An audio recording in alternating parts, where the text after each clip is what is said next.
Hi, everyone. Well, today we're really going to hit rock bottom, literally. We are going to have a blind bottom shelf battle of the flagship number one and number two top selling bourbon brands. Number one, Jim Beam White Label Bourbon. Number two, Evan Williams Black Label Bourbon. These truly are the number one and number two top selling bourbon brands. Now, I always assume by that the really truly top selling of those brands are these flagships, even though they're probably respectively the worst of their respective lines. But when you go in any store, you'll see all on the bottom shelf on the mega sizes, gigantic bottles. You always see this and this. So I kind of thought, let's give a little focus on the bottom shelf for a moment. I happen to have this bottle because I just did this review, another blind comparison between this and the Evan Williams single barrel. The Evan Williams single barrel clearly and easily beat this. But I have another interest in here. I give this Jim Beam White Label. I kind of always pick on it, and I always kind of, and I think rightfully so. I just do not think this is a very good bourbon. This particular one, obviously the Jim Beam line has some very, very good bourbons, but this flagship right here, I always kind of pick on it a lot, and I think rightfully so. However, when I did this blind comparison against the Evan Williams single barrel, which I really like, even though the proof is a little bit low, 86.6 proof, I was kind of thinking to myself, this didn't taste really that good either. So I'm like, I pick on this all the time. I don't pick on this one, but I wonder if I put them in a blind battle, would this really lose? I'm not saying I'm going to think either one of these tastes great, because I don't think that's going to come out of this. But I'm wondering, would Evan Williams truly beat this? I don't know, because as soon as I tasted it, I'm like, this really isn't that great. I'm wondering how they do together. So with this bottle, I picked up this quick little shooter here. This is what I'm never going to buy never see a regular size bottle of this on my bar. But if I ever want to do these experiments, these are great to do, a buck or two, whatever these are. So what I'm going to do is I am going to pour these in glasses, do this completely blind, and I want to see if this really is still the worst of the two. But I just thought this would be kind of a cool way to do it, because when you do it blind, the truth truly does come out. And so I thought it'd be interesting. Let's get this poured up, mixed up, and let's get started. Okay, we have everything poured in glasses. I mixed it up many, many times. Again, I don't want to bore you with that part.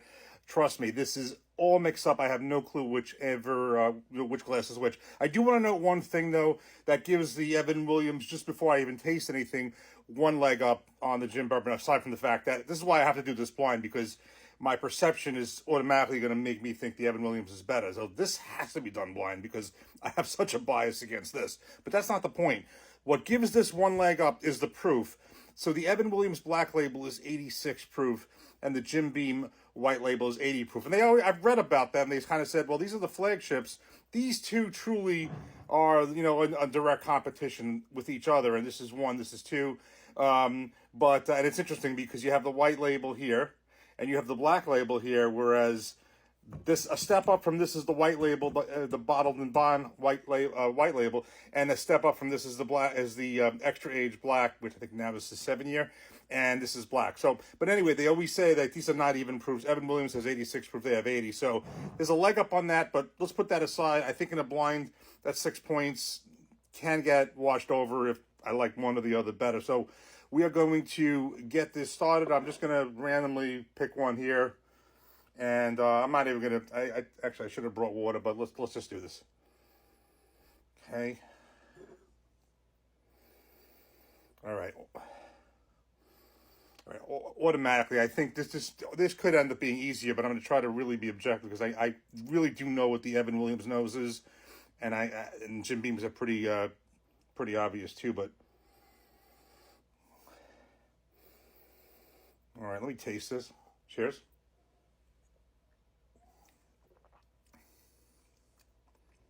Cheers.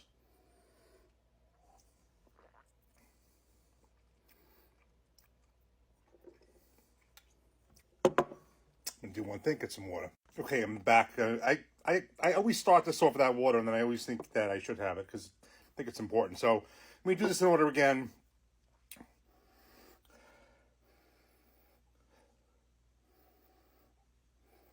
thinking the scent on this is a little more pronounced. That doesn't necessarily mean good, but I think I get it. Let me just do the palates again. Cheers.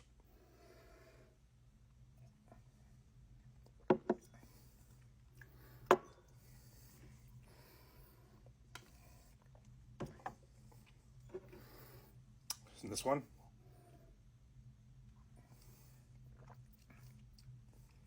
I think I know which is which just by the taste. You haven't seen me make too many faces, so neither one of these is great. We're going to say that again.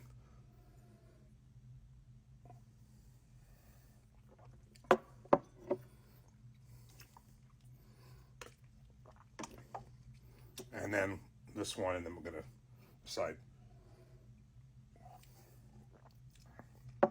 All right, well, I may be surprised by this, but okay, so neither one of these is great again. I thought that this scent was a little more pronounced. I just happened to recognize that Evan Williams scent. I always recognize the Jim Beam palette.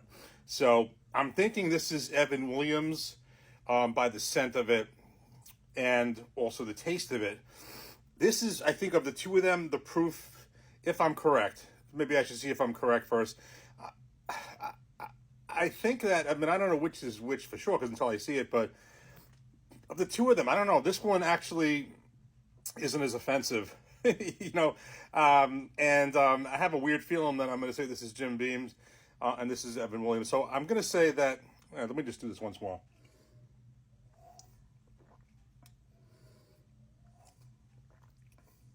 All right. Of the two of them, this one doesn't offend me as much. That's a hell of a way to say it. And for some reason, being honest, I think this is Jim Beam. This is Jim Beam. That's Evan Williams. Okay. I've been picking on this forever. This is why I did this. I mean, this doesn't take anything away from the fact that I do pick on this, because I just don't like this, wouldn't buy this. So, again, I tasted this and just made me want to do this. And I'm happy I did. So here's the deal. In this particular blind, I thought this was less offensive. So the Jim Beam, I guess in this one was better, and this is why I did it. I do notice some things. I just noticed the Evan Williams.